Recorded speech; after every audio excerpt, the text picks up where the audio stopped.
প্রাকৃতিক সৌন্দর্যের লীলাভূমি পার্বত্য চট্টগ্রাম। খাগড়াছড়ি, বান্দরবন ও রাঙামাটি এই তিনটি পার্বত্য জেলার সমন্বয়ে গঠিত এই জনপদ।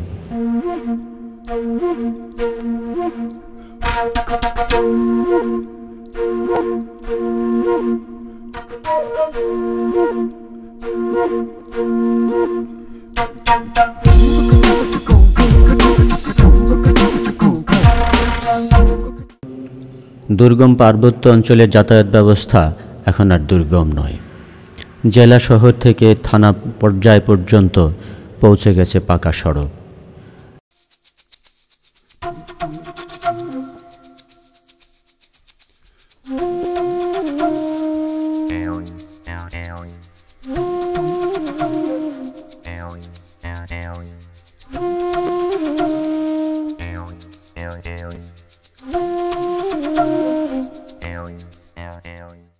পাহাড়ের চূড়া বেয়ে পাকা সড়ক হতে পারে, সেই সড়ক বেয়ে কলের গাড়ি গড়াতে গড়াতে পৌঁছতে পারে ঘরের কোণে। এই চিন্তা একসময় স্বপ্নেও অসম্ভব ছিল পার্বত্য অঞ্চলের মানুষগুলোর কাছে।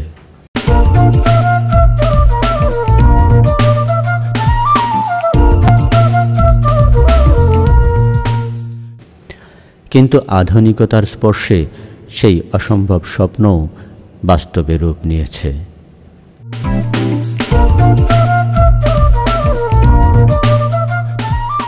সড়ক পথে যেতে যেতে চোখে পড়ে দুপাশের নয়নাভিরাম পার্বত্য রাশির দৃশ্য।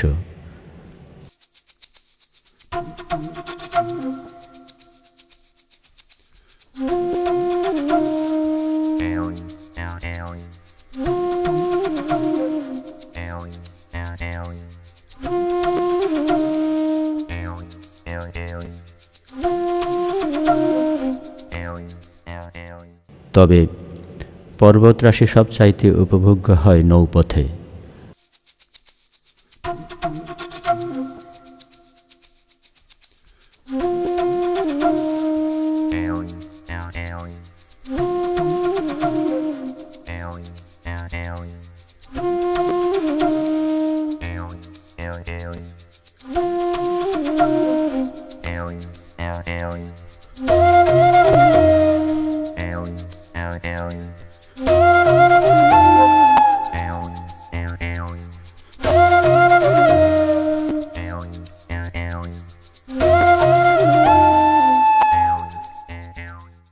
পাহাড়ের গায়ে কত রকম আলপনা, বিধাতার কত রকম কারুকাজ, তার সব চোখে পড়ে তখন।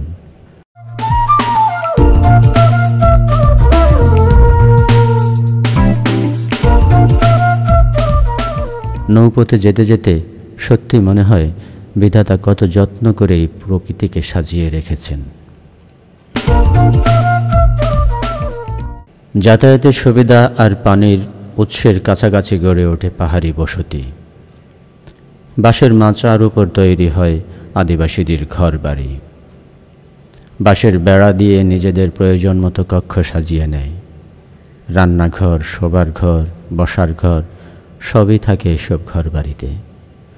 ইদানিংকালে শহরে বা থানা সদরের কাছাকাছি বসতিগুলোতে আধুনিক আসবাবের ব্যবহার দেখা গেলেও মূলত তারা মেঝেতেই তাদের শোয়া বসার কাজ হয়। তবে কেউ কেউ বাঁশের চৌকি ব্যবহার করে। মাচার তলদেশ তারা সাধারণত পোষা প্রাণী রাখা, শস্য কিংবা লাকড়ি সংগ্রহের কাজে ব্যবহার করে থাকে।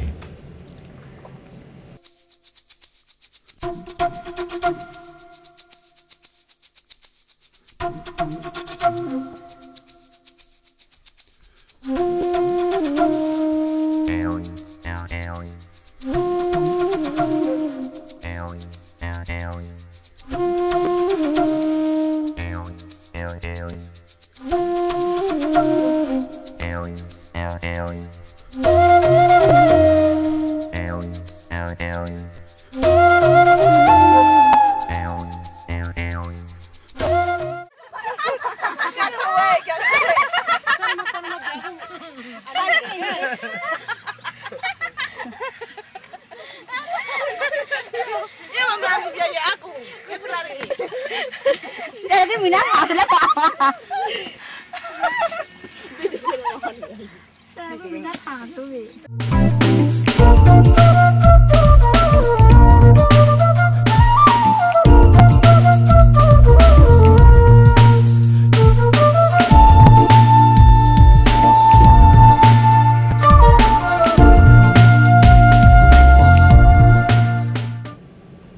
বসতির বাইরে আদিবাসীরা সবসময় দলবদ্ধভাবেই কাজ করে, কিশোরীরাও কাজ করে সমান তালে।